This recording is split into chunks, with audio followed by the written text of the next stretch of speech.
Hello, everyone. Welcome back to the final game in a set of four that was shot at Fantasy Flight on 4/26 as we follow Andy Ockhammer into his last game. I am Drake Spirit, and I am joined by my good friend Cooperation. And yeah, let's do it to it. Let's do it to it. We're coming into the fourth round, undefeated. Andy taking on Aiden. We don't know what's in Aiden's deck. We have had a chance over the last three rounds to get a sense of what Andy's working with, but part of the real joy of a sealed event, like we do run every last Friday each month at Fantasy Flight, is not knowing what you're up against. So this will be an exciting experience for us as casters, just like it was for these guys going into this game. We're going to hit play. We're going to see what we have to look at going into the last chance for both of these guys to finish this run undefeated. Fantasy Flight, of course, a place with some pretty robust prize support every week and some real incentive to go 4-0 each time. Both of these guys have that opportunity on the table. Yeah, and I gotta say, I really enjoy playing up at Fantasy Flight. Not only because they attract just a lot of people, but every now and then you'll get a chance to see some of the developers, some of the organized play people kicking around. Seeing how things are going, asking you how you're liking the game, and it's been a real treat. It's been a lot of fun. It is a real opportunity to peek behind the curtain every once in a while, and a really great community that's come together there since November when the first set, Call of the Archons, launched. We're seeing a lot of people really excited about Age of Ascension coming out later this month, and I expect to see that community growing once again as the new set um, comes out May 30th, May 31st, something like that. Something like that. All I know is I have a couple of boxes pre-ordered from a couple of different stores, and I am really looking forward to cracking it open and seeing what kind of trouble I can get into. That's the truth. Andy winning the role, going first again. We've seen them leading off maybe 3 out of 4 times tonight, and Flaxy at turn one. What a great play. 4 power creature, 2 quick amber. Says, come and get me. We see him packing a couple of Tam guys in his hand, so he's even got what he needs to back that up. He's going to come back with a Shaffles on Aiden's side, saying, well, you may have gotten 2. I'll burn one of those. But Andy with an opportunity to kill that Shaffles with his Flaxia, and even packing the Witch of the Eye. Yeah, I think I even saw a nerve blast in his hand, so there's Andy has a handful of answers right now, and I don't think he's too hurt about losing one amber, especially this early in the game. No, and here he is with the opportunity to develop a Witch of the Eye on an empty board. His opponent has just shown him a willingness to play a single card on his opening turn. This time he'll chain himself up. Dust Pixie for 3 and the save of the pack. But Andy, he has an opportunity here to throw the Witch of the Eye, gain 1, Flaxia for another 2. We see the Ancient Bear in hand. No need to get out of House Untamed right away. Yeah, I That Dew am. Fairy has done its work. Nothing to be afraid of. And here's the bear, reaping with the Witch. We'll see if he pulls back that Flaxia like he should. The only one that's Absolutely. there. All right, looks like Andy's got a commanding lead, just flat out saying, I've got 4 amber. Unfortunately, Aiden has got also has 4. Also has 4 Where after did he's the gained three 1 off the fates? 3 Fates, 3 off of that Full Moon into Dust Pixie, which gained him 3. And that turn, again, playing only 1 card. Stealing 1, taking out the Dust Pixie, developing an Umbra, Yeah, Aiden is and spending a holding. lot of time just countering Andy's board, and I think unless he just allows himself a chance to develop his own board, he's going to quickly find himself outpaced. Indeed. And with the Fogify into the Smoko and the Bat Drone, he has developed a bit of a board presence and denied Andy the opportunity to remove it through fighting. Of Unfortunately, course, as we've seen out of Andy so many times before, he has just a lot of answers out of Untamed. Looks like he went Sanctum this turn. Let's see what else he's Yeah, got. with a fistful of Sanctum over there, looking to just move some cards. He says, well, maybe that Batron steals one. Maybe it doesn't. I'm going to move myself into check. I'm going to put the pressure on. And Inspiring, unable to fight, so he will simply reap. But moving 1, 2, 3, 4 cards once again with Going. the Inspire, the Glorious Few, the Shield of Justice, and the Reliquary, and moving through his deck much more quickly than Aiden. Yeah, going up to 8 Ember, saying, you know what, that's fine if you want to steal one with Bat Drone. You're going to have to take 3 from me if you want me to not forge next turn. Looks like Schuler coming down, stealing 1, and the Terror, unfortunately, only moving 2 cards. I did not hear what He Aiden... also played a Control the Weak, Yeah, so didn't hear moving what he 3 played. cards this turn. I did not, but we'll find out soon enough what house he's commanded Andy to play. Andy will get that first key.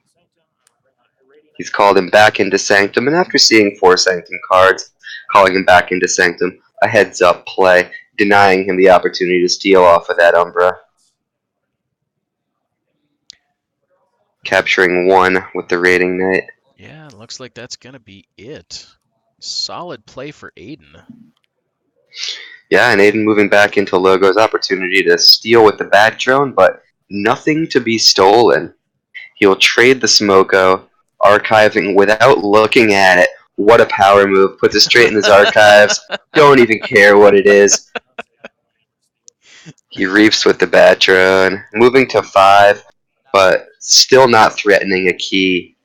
And a possible misplay there, as he might have stolen with that Bat Drone and then played the Dexter naked, instead opting to play the Dexter, and then reaping with the Bat Drone, letting that Knight sit there. Of course, he wouldn't have killed it or done even any damage against the armor with the Bat Drone, but stealing almost always a better move than capturing. Absolutely, I think you're absolutely correct in your assessment. You know, playing that Dexter has not got him any further ahead. Had he not played the Dexter, he would be threatening a key right now. And as it sits, he's allowing Andy an opportunity to develop another board state uh, before he really launches in and starts Sure. building up for his second key. Yeah, and worth noticing that uh, he would have ended at 5 Amber either way, whether he reaped or stole with the Bat Drone. Um, that said, a Dexter without Amber on it is a more versatile tool than a Dexter with Amber on it. And Dexter, oftentimes, a card that you're happy enough simply to discard. And maybe an opportunity to move him free of charge without needing that discard, knowing that you could take that Amber away by stealing with the Batron rather than reaping. But he will Yeah, move back into Logos. He will put down the 2 guys that were just bounced during Andy's untamed turn. Andy dropping that Bear Flute, Nature's Call to remove the Schuler, the Batron, and the Dexter. The Dexter comes back, captures again. The Schuler sitting in his hand, unable to steal as Andy does not have 4. That Poison Wave coming out of Andy is going to remove that Batron. It's going to put 2 on the Dexter. It's going to put 2 also on the Terror.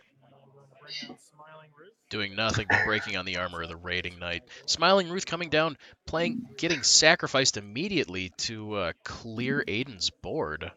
Great call And by Aiden Andy. moving that Dexter into his discard pile. Andy not going to let that shit fly. Says, no, no, no. He goes on your deck. And this is where we see that Dexter start to get to be a pain in the butt. As we're going to move into, it looks like Disc for Aiden's next turn. But we know that he is about to draw Dexter once again. And getting bogged down with a low Imbus card. Moving only 2 cards. Stealing nothing. Or stealing 1 with the Schuler. My mistake, as he keeps Andy off a key and moves to threaten with 6 of his own. And Andy now having to consider, can I stop you? And can I remove that toxin? And indeed he can. Back into Untamed. He'll shuffle them both back into his deck. allowing Aiden to go to 7, saying, "You're going to have this key," Yeah. but Andy will move to 6 of his own, Yeah, 7 of his own. Andy really realizing that you know what, whether you have 6 or you have 7, going into your second key or forging your first key doesn't really matter that much, especially when you are a full key ahead. Andy, of course, going to use that bear flute to go looking for his bear, which I believe was destroyed earlier with a 3 fates. So It was coming down on the second turn, like it did. And key charge, and the first time we've seen that key charge trigger for Andy, and able to immediately shuffle it back into his deck, along with both Lost in the Woods and the Nature's Call. We see all of those high impact Untamed cards moving right out of the discard, right back into the deck, while he puts down a 5 power creature and empties everything off of Aiden's side of the board. He's got his second key, he's got no Amber to be messed with, and that Dexter comes down now for the third time. At this point, that Dexter is a problem. It is truly clogging. yeah, yeah, and it was a great play by Andy to use that key charge as we see interdimensional graft in Aiden's hand. I don't know if Andy knows it's there, but he's playing around it. He's playing around it as though it were, which is proving to be very difficult for Aiden to respond to. Absolutely. And an interdimensional graft, a difficult card to get value off of sometimes. Andy has shown us in this game a willingness to play cards for their minimum value, sometimes to his own detriment. Oftentimes, simply in the act of moving cards, we see him moving through his deck more quickly. We see him getting basic amber value off of his cards. We see Aiden in this situation doing the opposite, holding that interdimensional graft, getting no value off of it. He could have played it there for the 1 amber on the same turn where he played this Dexter. That Dexter, of course, should have taken 2 amber from the twin bolt, and it should have been finished off by the bear. Although I suppose the bear simply reaped I, off of that inspiration. yep, I do believe he did just reap with the bear. A heads Dexter. up play, knowing that he's ahead, saying, "I'm going to reach for 6. Can you stop me?" And that looks like an Overlord Grekking coming down on the back of the Gateway to Dis. Aiden again only playing 1 card. He is playing extraordinarily conservatively, and I do believe that this is going to turn around and bite him in the keister. Yeah, 2 cards that time. He got the Gateway down first, followed it up with the Grekking. But Andy able to bounce that Grekking right away with the lights out. He moves the Miasma. He gets a Seeker Needle down. He throws down the Silver Tooth and reaps. He's going to pick up a quick 3 amber on this turn. Reaping, plus the lights out, plus the Miasma. He moves to 5. He's 1 amber off of his last key. And for the 4th time, Aiden will play the Dexter, and now moving that interdimensional graph as Andy at 2 keys has rendered that card useless, but for the single amber on play value that it gives.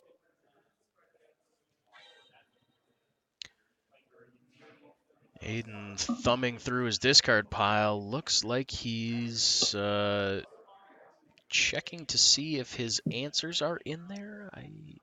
Yeah, I don't know. Aiden is just not in a very good position right now. Andy holding all of the cards. We have seen it before. This is exactly where he wants to be, with as few cards on the table as possible of his own and his opponent's, just to really force his opponent to deal with him. And throwing out cards, getting no value off of the life web, no value off of But he doesn't the need nature's it. call. But the key charge comes down once again, and after discarding that card multiple times through the game, plays it twice in this game to finish out his second and third keys, making short work of the 4th game, going 4-0, finishing undefeated in this sealed event. Yeah, and especially for a deck that I was speaking with him earlier, and he said, I'm not 100% sure if I like this deck or not. And it turns out that he probably should like it. It worked very well with what he had to do, and I have to believe that that deck probably taught him a fair amount in the process. I think you're right about that, and I think a strong lesson in identifying the strengths of a deck, not needing a deck to be strong in every area, as indeed this one was not, um, but knowing where its strengths are, knowing that the spot removal and soft board clears frequently enough with two Lost in the Woods, with the Nature's Call, of course with the Lights Out, um, even the harder they come, to control the board while gaining amber. Not enough to take control, so much as to impede your opponent from capitalizing on their board state advantage. And that's just what he did. He slowly lost the board while winning the game 4 times in a row. Yeah, absolutely. And we saw that Bear Flute do a lot of work, not only letting Andy go get bears, but also letting him shuffle his utility cards back into his deck, making them a viable threat for his opponents again. Having his opponents think, we've already dealt with this, I'm safe, but in reality, you're not. You have to keep dealing with it over and over again until you eventually lose the game. It's a great point. And the same way that we saw Andy moving through his deck more quickly than his opponents, this deck that was able to continually put those control cards back inside the deck, ready to be drawn, his ability to constantly move 3, 4, even 5 Sanctum and Shadows cards when he had to go into those houses allowed him to keep digging for those powerful board clears that were mostly within the Untamed house. Really a great example of playing straight to the deck's strengths. Yeah, absolutely. I think a lot for Andy to be proud of in this run. We'll be sure to make fun of him for doing so well the next time that we see him. We'll look forward to seeing all of you for our next stream. Uh, you can look for who is it in our next run? Were you the next one up on the stream? I do believe the next one is going to be me. And then we will look forward to seeing you in an Archon tournament in early May to see how you fare in that one. Thanks for joining us, everybody. Yeah. Thanks for watching. If you liked us, give us a subscribe. If you didn't like us, tell people you don't like to subscribe. Uh, I like so, that. yeah, so with that, thanks for watching, and keep on forging those keys.